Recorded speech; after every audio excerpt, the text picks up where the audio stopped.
বউ কি কারোর সাথে প্রেম করে এইভাবে তুমি বুঝো কিছু? হ্যাঁ বুঝি। আমি আনার পরে অনেকদিন মোবাইলে কথা বলছি, মোবাইলে কথা বলার পরে সাথে সাথে ডিলিট করে দেয়। আবার আমার মোবাইলে ভয়েস রেকর্ড থাকে, সে নাম ডিলিট করে দেয়। প্রিয় দর্শক, মূলত এই ছেলেটি পরকীয়া প্রেমে লিপ্ত আছে ওর স্ত্রী। সেই উদ্দেশ্যকে সামনে রেখে এই ছেলেটাকে চিরতরে মেরে ফেলার জন্য তার লিঙ্গটি কর্তন করেছে। আমরা যেটুকু ডাক্তারি রিপোর্টে দেখতে পেলাম, প্রায় 7 থেকে 8টা সেলাই পড়ছে তার পুরুষ লিঙ্গে, এবং বর্তমানে ও নিরাপত্তা হেফাজতের আশা করছে। ওর বাড়ি ঘাটাইল থানায়। ঘাটাইল থানার অফিসার ইনচার্জের কাছে ওরা জিডি করতে গিয়েছিল, কিন্তু যে কোনো ওই অন্য কারণে হয়তো ওই ছেলেটার জিডি নেয়নি। তাই আজকে এই লিঙ্গ কর্তনের প্রতিবাদে সাংবাদিক সম্মেলনে আমরা একত্রিত হয়েছি। দেশবাসীর কাছে ও আশা করছে যে আমি সুষ্ঠু একটি বিচার চাই, এবং এই যে মহিলাটা মানে ওর স্ত্রী যে ওর লিঙ্গটা কেটেছে, সে এখনো এলাকার কিছু প্রভাবশালী লোকের মারফতে সে বিশেষ একটা ছত্র ছায়া আসে। এই লোকটা একদমই নিরহ, যেহেতু গরিব মানুষ, কোনো টাকা পয়সা নাই, কিন্তু স্ত্রীর পক্ষে যেটুকু আছে সাপোর্ট সেইভাবে ওরা তুলে উঠতে পারতেছে না। এই ব্যাপারে আমি ওনার বোনের জানার কাছে জানতে চাই, তো ঘটনাটা আমাদের একটু খুলে বলে।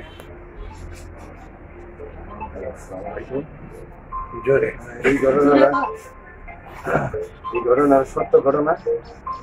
আমি 3-4 বার তার কাছে আমি বিচার প্রার্থী হয়ে গেছি। তারা আমাদের সারা দেয়, তারা আমাদের হুমকি দিছে যে আমার মেয়ে যদি মারা যায় তাহলে তো রক্ষাকে এলাকা থেকে আমি নিয়ে আসবো।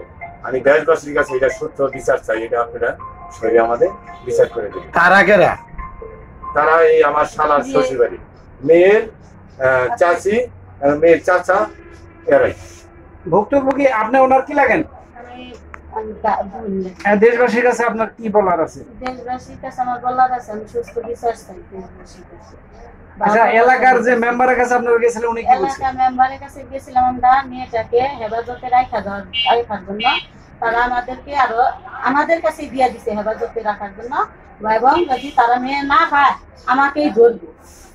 টাকার যে বিষয়টা আমরা টাকার বিষয়টা ওরা বললো যে আজকে যদি আমি টাকা দিতে পারি 50,000, তাহলে আমার ভাইয়ের যে লেম্বুটা কাটা গেছে ওটার কোনো বিচার হবে না, তোমরা চিকিৎসা করো। কিন্তু আর যদি তা না করি, একদিন পরে যাই, তাহলে আমার 3.5 লাখ টাকা গুনতে হবে, আমার ভাইয়ের কোনো বিচার হবে না। এটা হলো এলাকার মেম্বারের কথা। মেম্বারের নামটা একটু বলবেন? মেম্বারের নাম কি নাম? তোমরা কোন ইউনিয়নে বসবাস করো? দিগলকান্দি ইউনিয়ন, ঘাটাইল থানার দিগলকান্দি ইউনিয়ন। এই বিষয়ে চেয়ারম্যান অবগত আছে? এই বিষয়ে চেয়ারম্যান অবগত আছে বলতে পারলাম না। আপনারা যাওয়ার পরে গিয়েছিলেন? হ্যাঁ, কাগজপত্র নিয়ে যাওয়ার পরে অথবা যেহেতু অথবা থানার কাগজ যেমন এন্ট্রি করে না, এত অবশ্যই চেয়ারম্যানের হাতে গেছে এই খবরটা। প্রিয় দর্শক, ভুক্তভোগী খুবই নিরীহ এবং মেয়ে পক্ষটা প্রভাবশালী, আমরা যেটুকু বুঝতে পারলাম। দেশবাসীর কাছে ওরা সুষ্ঠু বিচার এবং নিরাপত্তা হেফাজতে থাকতে চাচ্ছে। বিশেষ করে প্রভাবশালী লোকেদের চাপে এই মেয়েটা এখন ওই ছেলের বাড়িতে অবস্থান করিতেছে। প্রশাসনও এদেরকে খুব একটা সাপোর্ট দিচ্ছে না। আমরা প্রশাসনের কাছে দাবি জানাচ্ছি, আপনারা সুষ্ঠু তদন্তের মাধ্যমে এই ছেলেটাকে নিরাপত্তা হেফাজতে রাখবেন। প্রিয় দর্শক, গাংচিল টিভির পক্ষ থেকে বলছিলাম আমি বিপ্লব সরকার, আর এটিভি বাংলা থেকে আছি আমরা, এবং দর্পণ টিভির পক্ষ থেকে আমরা সাংবাদিক আছি। ধন্যবাদ, সবাই শান্তিতে থাকুন।